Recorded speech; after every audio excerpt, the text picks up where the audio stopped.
और बाकी मैं बनाता हूँ वीडियो ना इंटरव्यू। अभी लगा लिए भाई।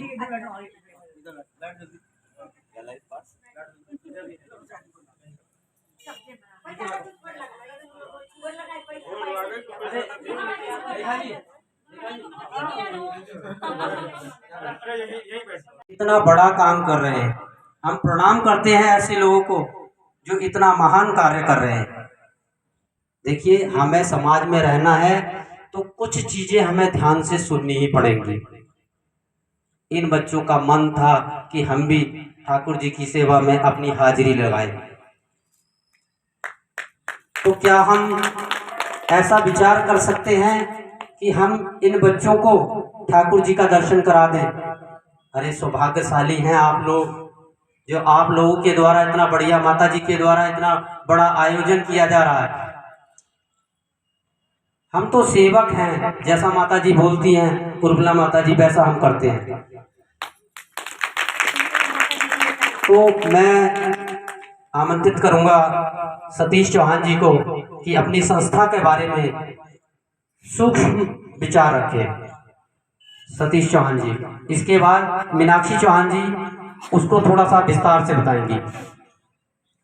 देखिए, बोलना ही पड़ेगा।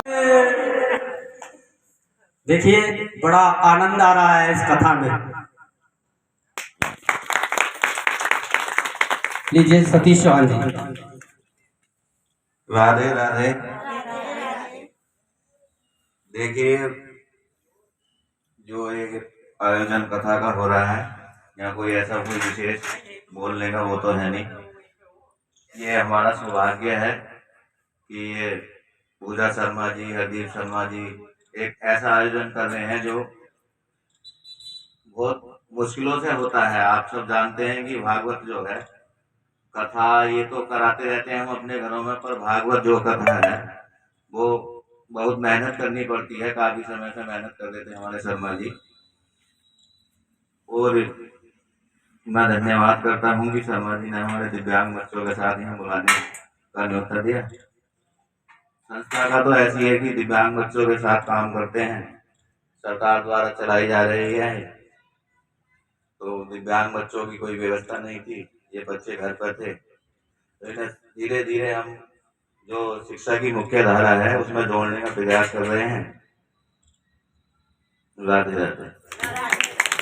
चौहान जी आए और दो शब्द इस कथा भागवत के लिए, गुरुजी इतना अच्छा गुणगान कर रहे हैं, गुरुजी के लिए दो शब्द, अपने कृष्ण भक्तों के लिए दो शब्द बोले। और बारी बारी से सबसे पहले इन बच्चों को कान्हा जी के दर्शन कराए जाएंगे और उसके बाद यहाँ सब लोग दर्शन करेंगे और फिर चरणामृत का वितरण किया जाएगा यहीं बैठे बैठे, और यहीं बैठे बैठे प्रसाद वितरण किया जाएगा। जो भी दर्शन करेंगे वो आराम से एक एक स्थान से उठेंगे और दर्शन करेंगे, ऐसी व्यवस्था। पुष्प है, पुष्प अर्पित कराइए एक एक बच्चे से लाके। और माता पिता भी इनके साथ आए हैं और बड़े ही उत्साहित हैं ये लोग। ऐसे दिव्यांग बच्चे, और बच्चे तो भगवान का रूप होते हैं, और कान्हा जी के बाल लीलाओं की आप 2 दिन से गुणगान सुन रहे हैं। नितिन मोहन भारद्वाज जी, हमारे व्यास जी के मुखारविंद से आप 2 दिन से कान्हा जी की बाल लीलाओं का गान सुन रहे हैं। बड़े ही प्यारी वाणी में, बड़े ही मीठी वाणी में इनका गुणगान कान्हा जी का किस प्रकार से भाषा शैली में हमारे व्यास जी करते हैं, इसका श्रवण आप प्रतिदिन कर रहे हैं। अभी ये कार्यक्रम हमारा लगातार चल रहा है और कान्हा जी की कृपा से इस कार्य को किया जा रहा है। देखिए, सभी भक्तों से मेरा निवेदन है कि जो आज के जजमान हैं और जो आज की इस कथा में सभी लोग रहेंगे, तो कृपया यहाँ पर व्यवस्थाओं में विशेष ध्यान दें, क्योंकि उस समय यहाँ एकदम भीड़ हो जाती है और यहाँ की व्यवस्था अस्त व्यस्त हो जाती है। हम ही लोग इस व्यवस्था को बिगाड़ रहे हैं, दूसरे बाहरी व्यक्ति नहीं। मैं स्वयं भी कहता हूँ कि हम भी कई बार देखिए, जब कथा का श्रवण चले, शांत रहिए, एक मिनट शांत रहिए, बैठो। जब कथा का, जिस समय कथा चलती है उस समय कोई भी गैलरी के बीच में ना आए, कोई भी ना खड़ा हो। जिस समय भजन होते हैं उस समय आप टहल भी सकते हैं, नाच भी सकते हैं, कि कोई भी गैलरी में इधर उधर कहीं भी खड़ा नहीं मिलेगा। जब भजन कीर्तन होंगे उस समय आप आओ, दर्शन करो। जो भी प्रसाद लाएगा उसका प्रसाद वहीं रोक लिया जाएगा। हमारे कार्यकर्ता खड़े होंगे, उनके प्रसाद इकट्ठे करके और यहाँ एक साथ रख दिया जाएगा बीच बीच में। और जिनको दर्शन करना है, जब भजन कीर्तन होंगे उनको गैलरी में भेजें, दर्शन करके यथावत अपने स्थान पर बैठ जाएं। ऐसी व्यवस्था आज हमारे द्वारा बनाई गई है और इसकी अनुमति मैं गुरुजी से चाहता हूं, व्यास जी से, कि हमें जो है आशीर्वाद देकर इसकी अनुमति दें। क्योंकि इस आयोजन में ये जय मां भारती संगठन न मेरा है न पूजा शर्मा का है, ये प्रत्येक व्यक्ति का है। इसमें संरक्षक हमारी उर्मिला माता जी हैं इस संगठन में, तो ये संगठन मेरा क्यों हुआ? इसमें सब लोग जुड़े हुए हैं, तो ये संगठन एक व्यक्ति का नहीं है, ये सामाजिक संगठन है और धार्मिक कार्य हम लोग करते हैं। अभी माता जी का आपने अभी सुना नहीं है, माता जी के अंदर एक विशेषता है, उर्मिला माता जी के अंदर, इसकी शायद कुछ कम लोगों को जानकारी है, लेकिन अगर कान्हा जी की कृपा रही तो मैं आपको इसकी भी जानकारी दूंगा। माता जी शिव चर्चा में बहुत माहिर हैं और जब शिव चर्चा करती हैं तो इन्हें पता ही नहीं रहता ये कहाँ हैं, इतनी ध्यान में मग्न हो जाती हैं। तो इन पे भोलेनाथ जी की इतनी कृपा है और मैं तो एक इनका सेवक हूँ, जो ये आज्ञा देती हैं मैं उसी के निर्देश पर, उसी के आदेश पर मैं कार्य करता हूँ। और मैं आप सब लोगों से कहूँगा कि आप इस संस्था में जुड़िए और सब लोग, जैसे आज हम व्यवस्था में लगे हुए हैं, जो लोग नहीं जुड़े हुए हैं कल व्यवस्था में लगिए। देखिए, अगर आप कान्हा जी से जुड़ गए हैं, नहीं लगे तो नहीं लगे, यही हृदय में सबको करना। और जो भी मेरे चंदा देता है, जो बदनाम किया, वो आके आज सवेर शाम को सारे लोग बता देना। मैं किसी से लेती ना हूँ, खाली ऑर्डर देती हूँ कि तुम आगे बढ़ो, मरने के बाद मेरे मुरली वालों को कभी मत भूलना।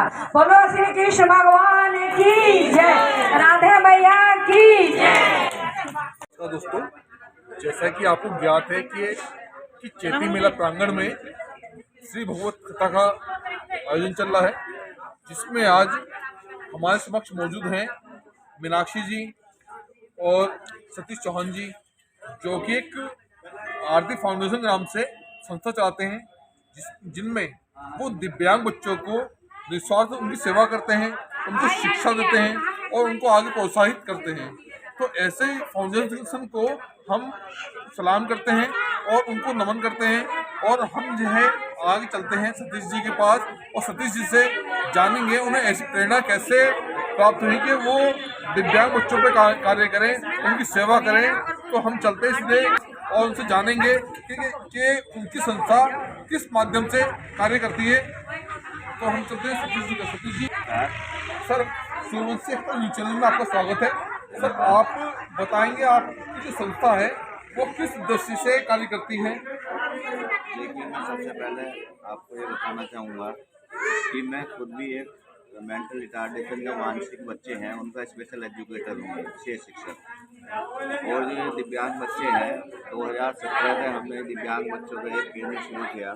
जो दिव्यांग बच्चे घर पर थे उनको हमने यहाँ कैंपस में लाए, बीआरसी कैंपस में लाए अपने अनमोल फाउंडेशन एनजीओ के माध्यम से।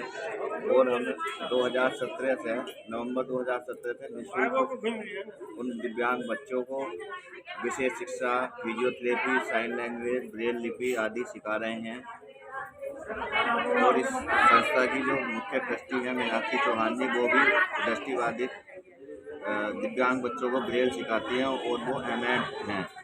आपकी संस्था में ऐसे कितने बच्चे हैं जो कि आपके से ठीक हुए हैं या आगे प्रोत्साहित हुए हैं? हमारे वर्तमान में 50 बच्चे दिव्यांग बच्चे पंजीकृत हैं और बहुत से दिव्यांग बच्चे जो आज हम पढ़ाते हैं उन्हें विशेष शिक्षा की मुख्य धारा से जोड़ते हैं और इन सभी बच्चों को उज्जवल भविष्य की कामना हम करते हैं।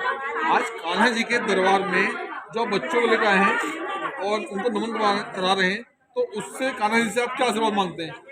मैं यही कान्हा जी से यही मानता हूँ कि ये जो दिव्यांग बच्चे हैं ये आने वाले समय में इनका उज्जवल भविष्य हो और मैं हमेशा इनकी जो है व्यवस्था करता रहूँ। मुझे ईश्वर इतना सामंजस्य बनाए रखे और मैं इसके लिए जय मां भारती संगठन को भी धन्यवाद करता हूँ जो उन्होंने इतना अच्छा आयोजन किया और हमारे दिव्यांग बच्चों को कान्हा जी का आशीर्वाद दिया। आपने देखा कि सतीश चौहान जी ने कहा कि वो जय मां भारती संस्था को इतना प्रोत्साहित करते हैं और कान्हा जी के चरणों में नमन करते हैं और उनका नमन जो है जो विकलांग बच्चे हैं उनको लेकर के है कि वो विकलांग बच्चे आगे को उनका भविष्य उज्जवल हो और इसी स्वार्थ के साथ वो अपनी विश्वास सेवा कर रहे हैं। तो हम चलते हैं सीधे मीनाक्षी चौहान जी के पास और मीनाक्षी चौहान जी से जानेंगे कि अनमोल फाउंडेशन इस क्षेत्र में कितना कार्य कर रही है और उनके द्वारा निस्वार्थ बच्चों को आज कान्हा जी के चरणों में लाया गया है, तो वो कान्हा जी से क्या आशीर्वाद मानते हैं। जैसा कि आपने देखा मीनाक्षी चौहान जी हमारे समक्ष मौजूद हैं और हम उनसे मांगेंगे कि अनमोल फाउंडेशन जो विकलांग बच्चों पर कार्य करती है, दिव्यांग बच्चों पर कार्य करती है, उनकी उससे क्या प्रेरणा मिली और वो आज श्री कृष्ण भगवान की जो कथा चल रही है उसमें उनके बच्चों के उज्जवल भविष्य के लिए वो क्या मांगती हैं? उज्जवल भविष्य की कामना कर रही हूँ कि वो इसी तरह अपनी पढ़ाई आगे बढ़ते रहें। जैसे कि आपने देखा कि श्री मीनाक्षी चौहान जी ने अपने जो उनके बच्चे हैं उनके उज्जवल भविष्य के लिए कान्हा जी से प्रार्थना की है कि उनका भविष्य उज्जवल हो, वो नेकी की राह पर चले, धर्म से जुड़े और निस्वार्थ सेवा करें और आगे नित्य जो है आगे बढ़ते हैं। जैसा कि आप देख रहे हैं कि गोवर्धन बालाजी महाराज की जो है हमारी महिलाएं जो है परिक्रमा कर रही हैं और कार्यक्रम को आगे बढ़ा रही हैं। तो इसी साथ में तिवारी को ग्राम देते हुए कार्यक्रम को कहूँगा कि थोड़ा आगे चले और हम चलते हरदीप जी के पास। हरदीप शर्मा जी जो इस कार्यक्रम के आयोजक हैं और उनके द्वारा जानेंगे कि क्या क्या शिक्षा की व्यवस्था है। तो हम चलते हैं हरदीप जी के पास। हरदीप जी से जानेंगे कि आज का क्या विचार है और आज की साय में जो प्रोग्राम होगा उसमें विशेष क्या होगा। तो हरदीप जी नमस्कार। देखिए, पहले मैं धन्यवाद देना चाहूँगा कि आपने इस भगवत कथा का जो है यहाँ पर आप इसके कवरेज कर रहे हैं, आपका बहुत बहुत धन्यवाद।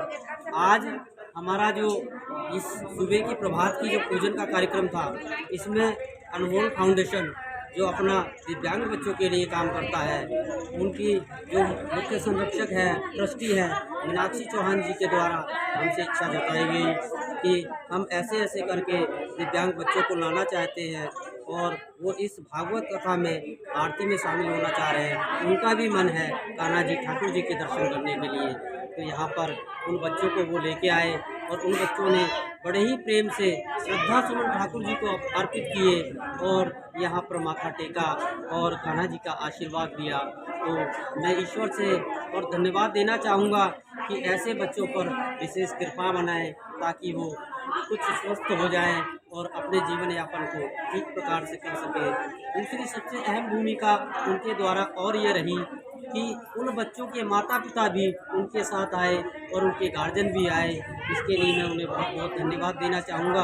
और आज की कथा के बारे में जैसा कि अभी आपके द्वारा पूछा गया किशन गुप्ता जी के द्वारा, और आज की कथा का तो आज जो है रुक्मणी और कृष्ण जी की लीलाओं का गान होगा।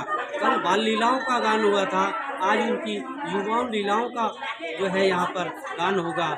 और इस कार्यक्रम में आज जो है ज़्यादा से ज़्यादा भक्त पहुँचेंगे और बहुत महत्वपूर्ण ये कार्यक्रम है। और अभी ये लीलाएं जो है 6 तारीख तक 6 फरवरी तक चलेगी। और कल हमारा माँ ज्वाला देवी आश्रम धाम का भूमि पूजन 11 बजे से है। तो सभी भक्तों से प्रार्थना करूँगा कि वो आए और इस पूजन में, हमारा जो पूजन स्थान है वो डिफेंस कॉलोनी में है, तो सभी लोग वहाँ पर पहुँचें और माता रानी का भी आशीर्वाद लें।